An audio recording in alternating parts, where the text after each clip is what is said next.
UFC 11.5, the Ultimate 2, the Ultimate 96, the Ultimate 1996 took place on December 7th, 1996, and yes, I probably will switch between all of the names for this event, and that just has to not be a problem because it is happening. We open with a parental advisory which has been missing these last few events, but it's back here.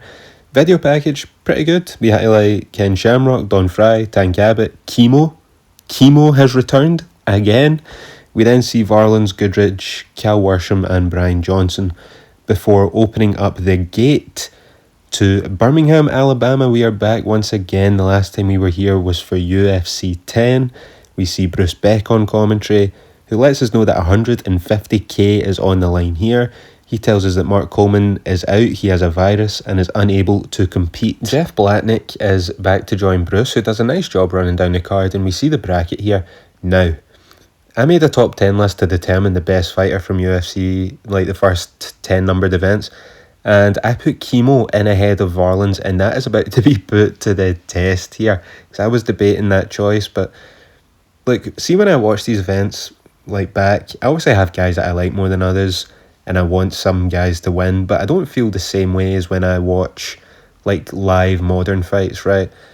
But I was watching this with fucking bated breath because I need to be vindicated picking Kimo over Varlans. I was watching this like not worried, right? Because it's not that serious, but I thought I was really debating Varlans and Kimo, and I need to be right on this.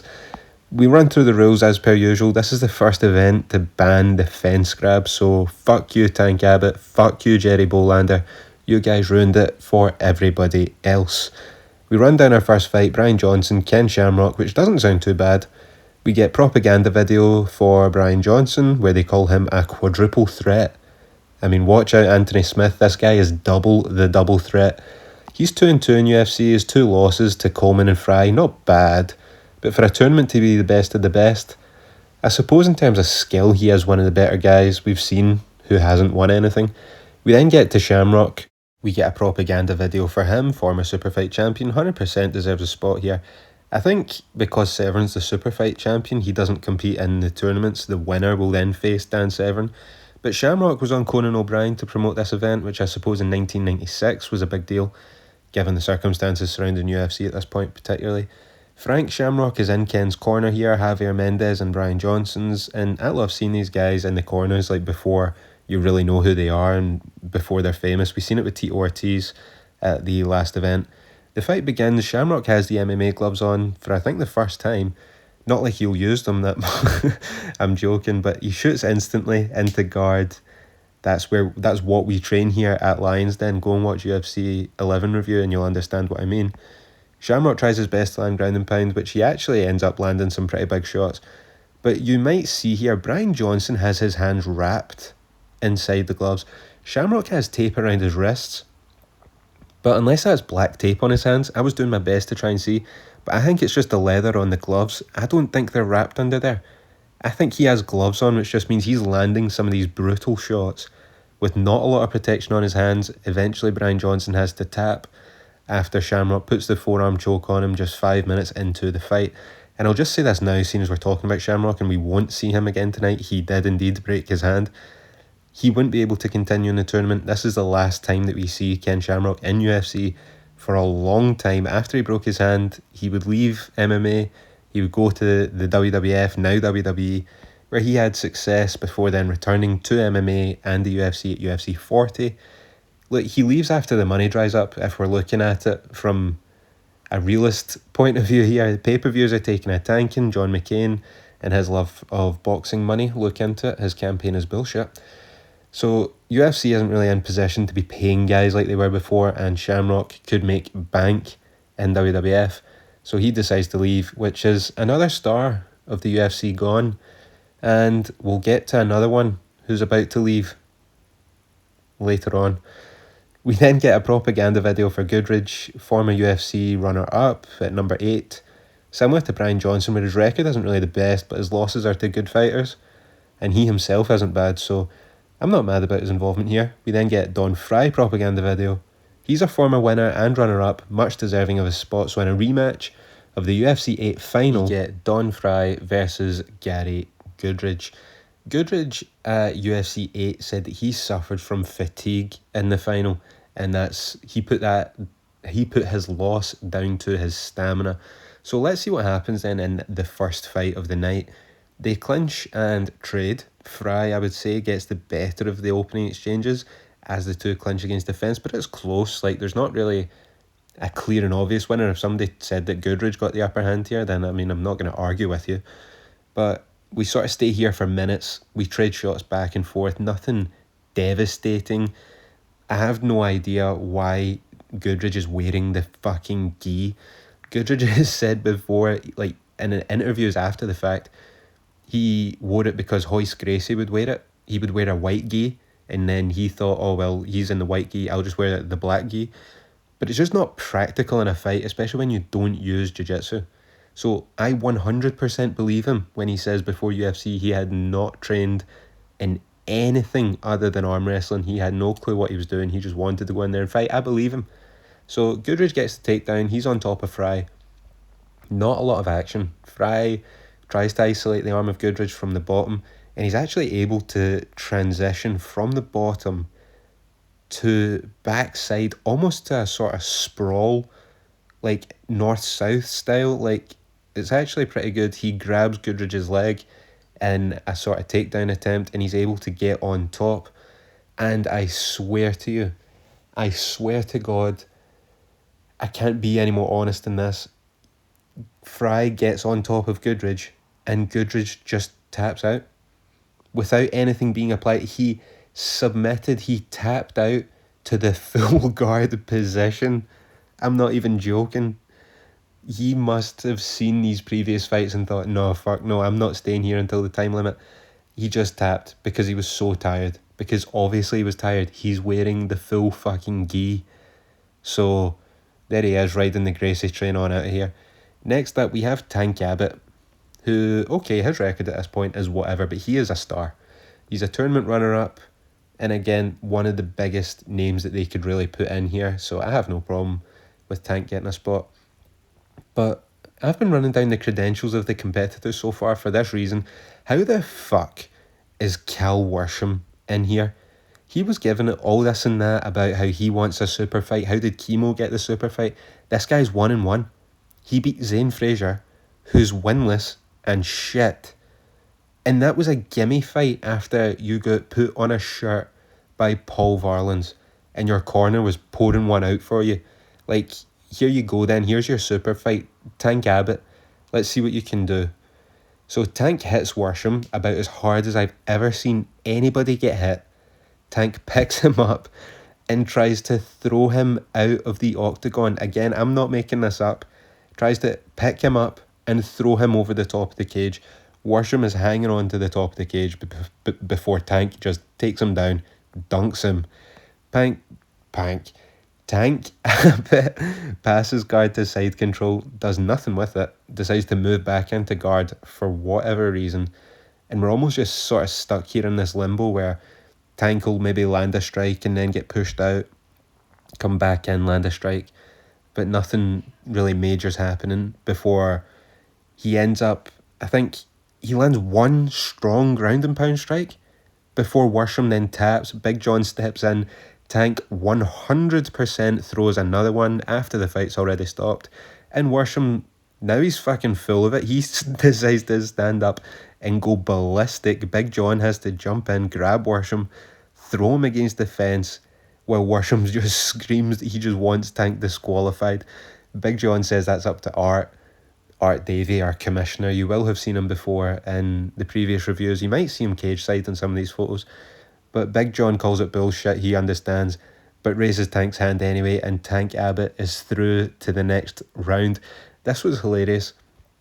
And as someone who is a Cal Worsham hater, again, I say that, he's done nothing to me personally, I don't hate him, right? But see when people are like this, who are very loud without the credentials to back it up, you like to see this sort of thing happen from time to time, even if Tank Abbott is a complete dick. But there's Big John explaining what happened, because there is sort of confusion. Commentary keep running back the replays going like, did Tank hit him? Yes, he did. Absolutely. And I think they tried to say, oh, well, did Tank know the referee split it up? Tank 100% knew that the referee had split it up. And he has his own section here. Tank is a star. But next in our final first round fight, we have Kimo versus Paul Varlans. Now, this is the fight I had my eyes on. Bruce Beck says that Kimo was the replacement for Mark Coleman. So it wasn't even Cal Worsham. They spent all that time at UFC 11 focusing on Tank Abbott versus Mark Coleman, only to not deliver that fight. And then they didn't even plan on doing it here either. What the fuck? And if this was anyone else other than Kimo here, I would have a much bigger problem, but I actually do want to see this fight. And so Kimo has cut down, shredded, by the way, 235. From what he was, that is shredded, right? Varlans has actually instead put on the beef, gone crazy, up to 340. But in his interviews before, he was telling people he was 360, so we'll see what that looks like. And, like, I'm going to say this now because I haven't mentioned it already. Ring announcer Manny Garcia, great voice for the job. I think he does well here.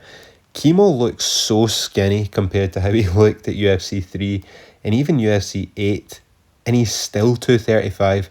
Like, he's still a big guy, but looks so slender. I think he might just be off the steroids. Kimo, like an idiot, shoots in instantly, gets sprawled on, and he manages to get back to the feet. I'm not even going to give him credit. I just don't know if Varlans understands, like, the position that he was in there. He's able to get back to his feet, body locks Varlans against the fence, putting his head in danger of a guy you know has good 12 to 6 elbows. And he's persistent with this body lock. You can't body lock a guy down that's this size. He should be looking to level change, grab the legs, and look, he goes for the fucking toss again like an idiot. And now Varlans, who's over 100 pounds heavier than Kimo, is now lying on top of him, landing some decent shots as well, by the way, from the top. And he's looking for the forearm choke. Varlans' shots, like, quickly, you notice it, like, maybe after 30 seconds or so, they're slowing down. And he's another one who's wearing the gloves with no wrapping on the hands. So this almost just negates the point of the gloves providing any protection at all. When, like, you need the wrap as well. They work in tandem together, or else you will break your hands like Shamrock done earlier. He doesn't have wrist tape on either. He is really going for it. Like, he is 100% injuring himself here. But anyways, minutes later, we are still here. Kimo is adopting this bullshit Gracie style. They've even got his name up with the jiu-jitsu sign. Not good. But he's almost able to reverse this position, or whatever you call this. He gets into, like, mount at 45-degree angles up against the fence. He lands some nasty ground and pound. Feel free to step in, John, here, by the way, at any point today. Thanks for that. Both men look dead on the floor. Kimo leaves the octagon almost with a wedgie, wearing Speedos that would make Dennis Hallman blush. But there we have it. And Kimo is into our semi-final. And commentary now announced that Shamrock has indeed broke his hand, and he will be substituted with a guy called Steve Nelmark. But look, here we go. There is the bracket. Nelmark versus Abbott, and Frye versus, well, we'll get to that. And so we then get promo for UFC 12, titled Judgment Day.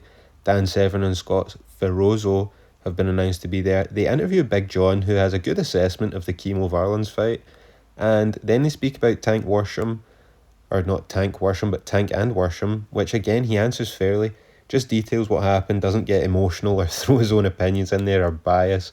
Like, he just gives his account of what happened. Big John always speaks well, I think, when he gets interviewed. But out comes Steve Nelmark. We haven't seen him before.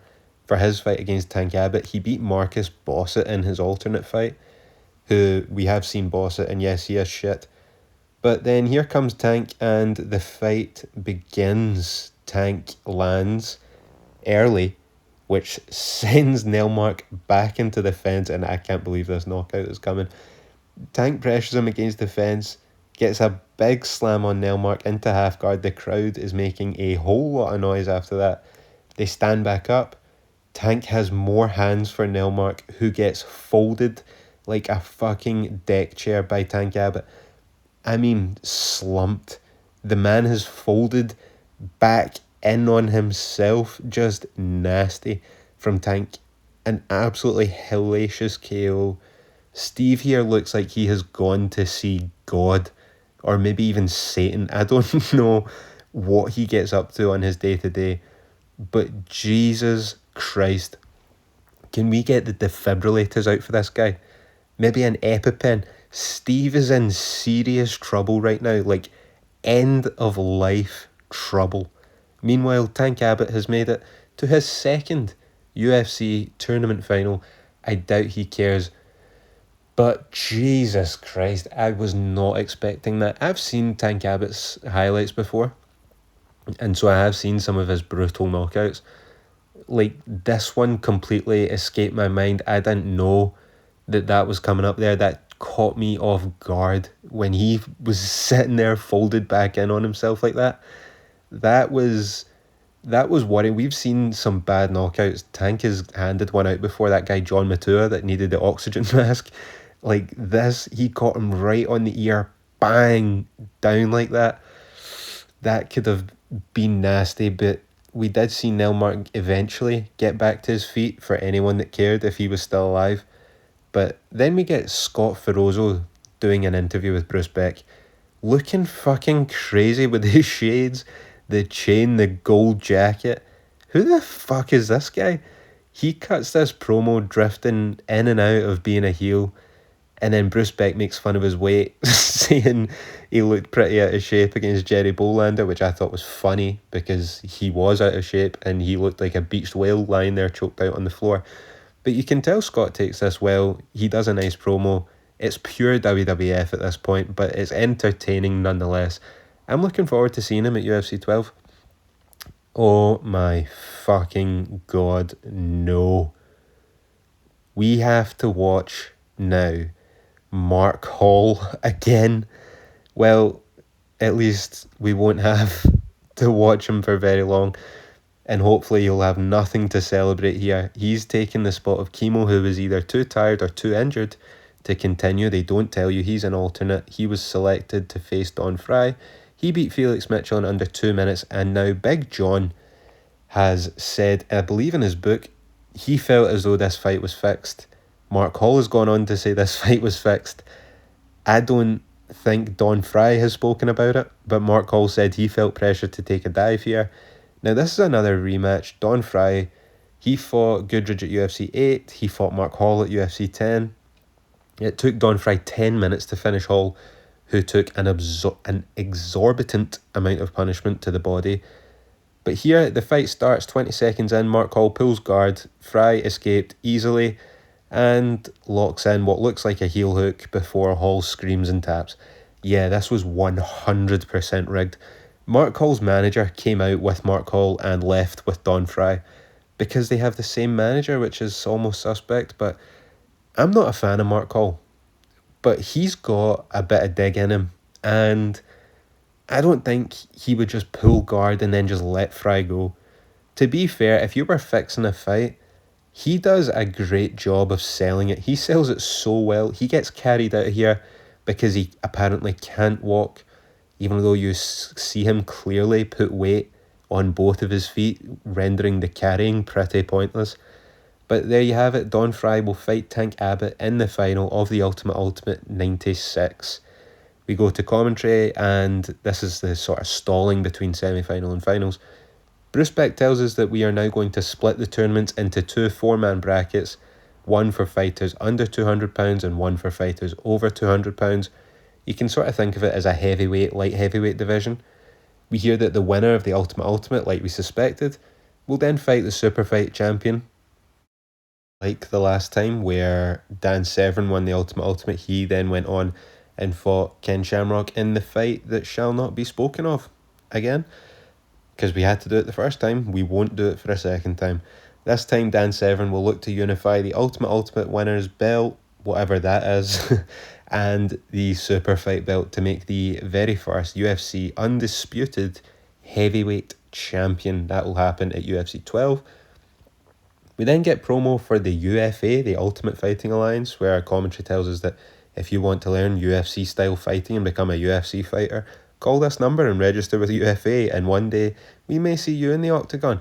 I want to know how that call goes when you phone that number. We then get an interview between longtime friends Don Frye, Dan Severn and Jeff Blatnick. They talk about Dan Severn's wrestling career and their relationship. This is a nice interview. You can see that these guys are genuine friends, and I'll just put it out there now. Jeff Blatnick has done such a good job on commentary. He's improved a lot since his first events alongside Jim Brown to now, where he and Bruce Beck have a good partnership, and Don Wilson's a welcome addition when he's here. I know Jeff Blatnick has since passed away, and thankfully he's in the UFC Hall of Fame, but everybody speaks very highly of him and his impact on UFC and MMA as a whole. You can look it up yourself, but just his contributions to what we see on screen right now as I'm reviewing it, he's done a really great job, so just to put that out there. We do some complaining here, but I do also like to give some praise where it's deserved. So the time has arrived. We get to the final of the Ultimate 1996, 150k on the line, Don Frye versus Tank Abbott. The fight starts. Tank Abbott floors Don Frye with a stiff jab. He swarms Frye, who gets to his feet quickly. These two start slugging it out in the octagon. Tank, with some of the hardest shots I have ever seen, and Don Frye just eats them. Just eats them. I have no idea how, but Tank Abbott, I swear to God, I can't believe this, has Don Frye near dead to rights at this point. Like, Frye cannot eat another one of these shots, I don't think. But then Tank ends up tripping over his own feet, falling backwards, and in trying to get back up, he gives his back to Don Frye, who jumps on it, gets the rear naked choke, and the victory. I do not believe this. Look at Don Frye's face when he gets up here. Like, I cannot believe that this happened. But there you have it, Don Frye, the winner of the Ultimate 1996, the winner of $150,000, and he wins the worst looking belt we have seen in UFC to this point. I actually think the UFC tournament belts do look quite nice. But we get an interview with Don Frye after the fact. Look at his face. Oh, man. I like Don Frye. I don't really mind that he won. But we get an interview with Don Frye, who is a gracious winner. And we get an interview with Tank Abbott, who is hilarious. And see, if you know that it wouldn't end in a bar fight, you would love to have a drink with these guys. They are just terrific. But we then see a promo for a pay-per-view on New Year's Eve. 6 hours of UFC fights. Now that's a New Year's party I would want to go to. They then say that there's 4 never-before-seen fights. Now I would assume that they're just random alternate matchups. But I would love to know if they put Mark Coleman versus Kevin Randleman, the exhibition. I would love to know if they put that on there, or if that's just chock full of bullshit alternate fights between cans. But I guess if you were there at a New Year's Eve watch party for UFC, you can tell me what those alternate fights were. If you remember, if you were sober that night and you remember, let me know. But now Don Frye will take on his best friend and corner man, Dan Severn, at UFC 12. Of course he won't. This was the last time we would actually see Don Frye in UFC. He would follow Shamrock into professional wrestling. He would sign with New Japan, not WWE, before returning to MMA, but he never returns to UFC. At least he went out here with a win. We will see Don Frye eventually when we start working our way through Pride, but again, like with Jeff Blatnick, while we're here, we'll just give him the praise. An absolute joy to watch. In these early days of UFC, I don't think he had a bad fight. The worst was probably that Goodridge one. But he entered 3 tournaments. He won 2 of them. He was a runner-up in the 3rd and leaves with a 9-1 UFC record, his only loss to Mark Coleman. And we know the circumstances around that. But speaking of Mark Coleman, he will then take the place of Don Frye when we get to UFC 12. It will be Dan Severn versus Mark Coleman for the first time, for the first ever UFC Heavyweight Championship. Sure to be a good one. Alongside that, we have the debut of the Phenom Vitor Belfort. So what can he do in his first UFC appearance at just 19 years old? We lost a star. We've lost 2. in Ken Shamrock, in Don Frye. But can Vitor Belfort replace them? Can he? Will he go on to do anything in his career? Will the Phenom live up to the name? I suppose we shall just have to find out. But as for UFC 11.5, the Ultimate 96, Ultimate 2, what have you, not a bad tournament, or maybe it just caught me on a good day because there was only really one great knockout, Tank Abbott, KO of the night, and the final was also pretty good. I was vindicated, picking Kimo over Varlans, which helps. This wasn't terrible. It wasn't my favourite either. Frye and Goodridge 2 went a while without really going anywhere, with a disappointing finish. Kimo and Varlans didn't really go anywhere, but had a great finish. Shamrock and Johnson was kind of whatever, but it's a shame that was Shamrock's last appearance, I suppose, like for a long time. But things did really pick up at the end. Like, believe it or not, I was happy. I didn't have to watch Mark Hall versus Don Frye. Again, I don't care if it was rigged. I do not need to see that rematch. It lasted 22 seconds. 20 seconds. And that's all good with me. So the final really delivered, even with that ridiculous ending. I cannot believe Tank Abbott literally just get knocked off balance and that was it. It was done. Ridiculous ending to the tournament, but all in all a fine tournament, even if we lost a couple of stars along the way. I have a feeling somebody might be arriving just shortly that'll pick things up. But that's it for UFC 11.5. Thank you very much for watching. Comment your own thoughts on this tournament and the review. Remember to like the video and subscribe for more content as it comes. Hit the notify bell to stay up to date with all of that, and I will see you all next time.